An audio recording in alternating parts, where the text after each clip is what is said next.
This is an American fighter bomber attacking a communist installation in Vietnam. Its firepower is accurate and deadly.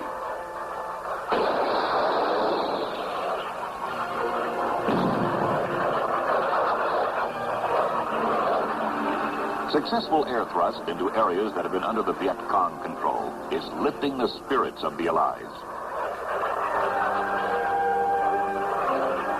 The American air arm hits hard and continuously, and it hits the Cong where it hurts the most, right in his own front yard.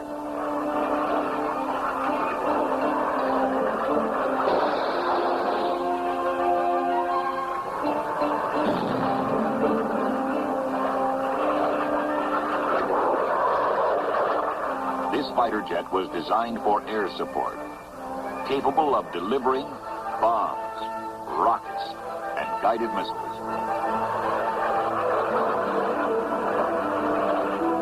It takes a professional pilot with courage and skill to get this high-speed jet in low enough and close enough to make each shot count.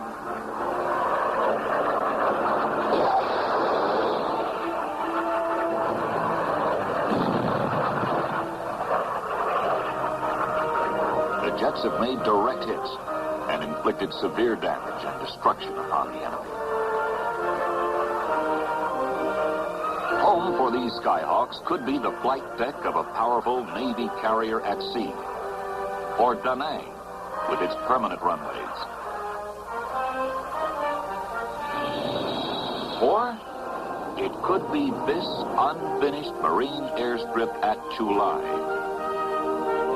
a flying field carved in 26 days out of an obscure beach in South Vietnam.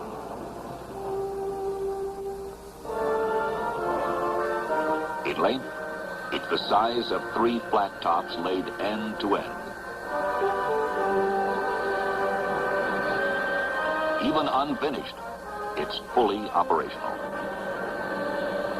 This field was built primarily for Marine support aircraft.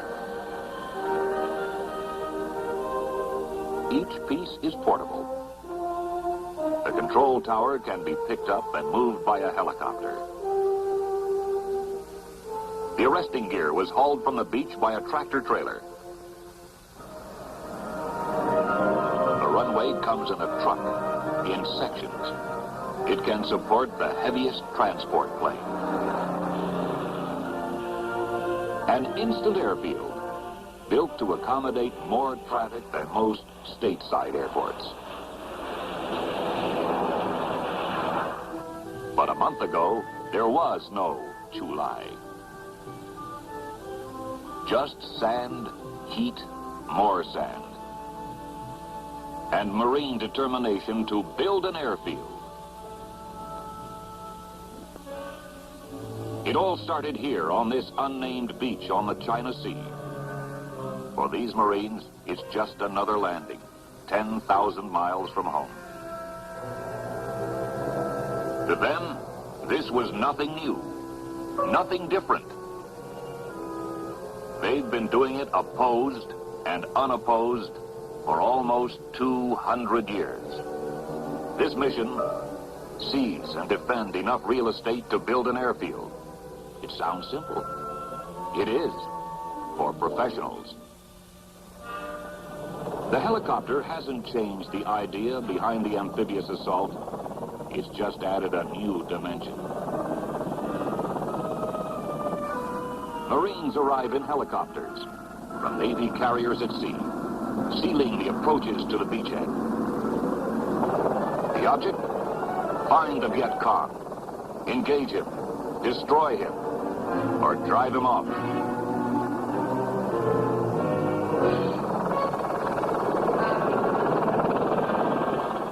But at Chu Lai, he couldn't be found. The guerrilla chose not to fight. Seabees move in right behind the Marines. They find their enemy, sand. Sand so deep, even powerful earth movers bog down.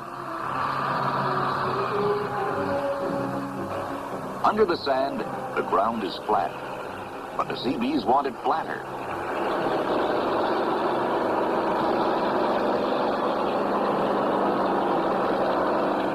For the matting, it comes in sections. Interlocking aluminum planks that weigh 144 pounds and can stand the impact of a fully loaded giant cargo plane. This is hot, hard work. The sand is always there. The Seabees curse it, fight it, but still, it has to be moved. The entire area around the airfield has to be searched and patrolled. The Marines give themselves little rest. The Viet Cong can be allowed no sanctuary.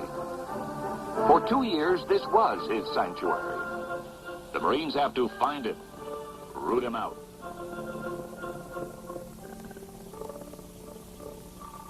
The villagers help. They fear the Viet Cong reprisals, but they do help by pointing out the Cong hiding places. The Marines find traces of the enemy. Medical stores, communist propaganda, caches of food, and the guerrilla himself, a tough, trained enemy. Innocent looking, but deadly. Marines patrol deep into the brush searching for guerrillas. It's a hot, dirty, frustrating job. Frequent breaks are necessary. Water is a precious item. You can drink it or cool off with it.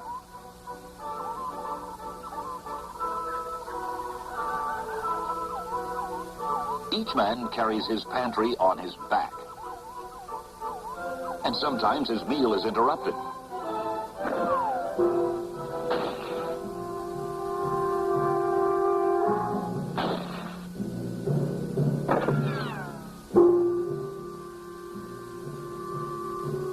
The Marines pursue the enemy.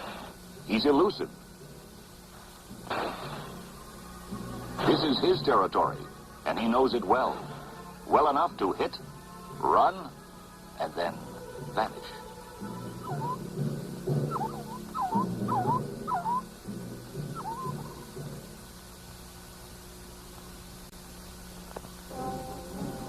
While the Marines hunt the Viet Cong, the airfield is growing. The Marines even give it a name. They call it Chu Lai. Sand hills vanish, and depressions are filled. Each interlocking panel is designed to fit perfectly into place. Almost. Hour by hour, the strip takes shape. It is now almost 3,500 feet long. In the days to follow, the Seabees will more than double its length. But a combat airfield needs more than a runway. It needs a mirror landing system and arresting gear, like that used on aircraft carriers. It needs refueling points, revetments to protect airplanes, a tank farm for fuel, complete to the last detail. Everything necessary is now in place. Ready, waiting. The control tower is in radio contact with the incoming flight and has cleared it to land. Chu Lai's newest arrival, a fast, sleek Skyhawk, comes screaming in for a landing.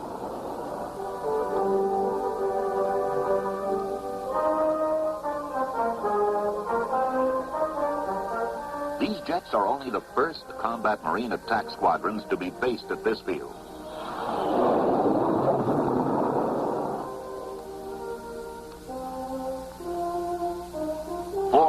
From now, these same jets will be launched for their first strike mission in in support of ground forces.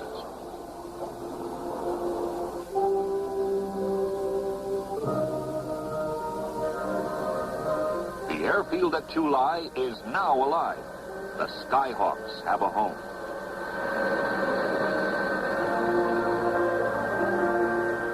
It is now the ground crew's turn to take over. Their job is to refuel, arm, and get these Marine jets into the air war as soon as possible. Chulai is operating like a well-oiled machine.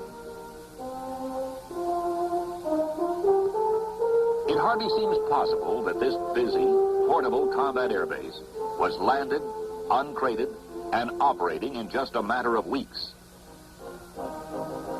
And, if necessary, it could be moved again to any trouble spot in the world.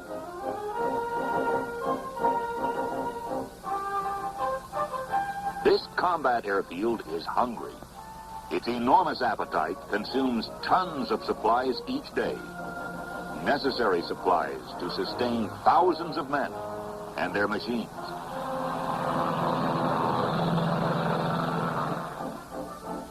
Many items must be delivered daily to keep Chulai operational. Fuel for jets. High-velocity air-to-ground rockets. 20-millimeter shells for aircraft cannon. And food, usually sea rations. Water, and lots of it. And most important of all, fresh replacements. For the first time in weeks, there is an opportunity to relax. A chance to really wash off the sand and dirt. And letters to write home as often as possible. Young Americans look forward to receiving a package of anything. They convert their pay to money orders and send it home for another time, another place. Young Marines soon learn the value of seemingly trivial things. Clean socks, a haircut, clean teeth, and a shave. Around the perimeter, the patrols into the hills or deep into the hot jungles continue. Some dig in and wait, watchful, ready. At Chulai, they must endure the tropic heat and the discomfort of foxholes scratched in sand. They call themselves pick and shovel architects, and the term fits. These men are all willing to face hardships and danger anywhere their country or corps sends them. As Americans, they are defending their right to live and believe as they choose. And they're pledged to defend the same right for others. Pledged to make good an American promise to the people of South Vietnam.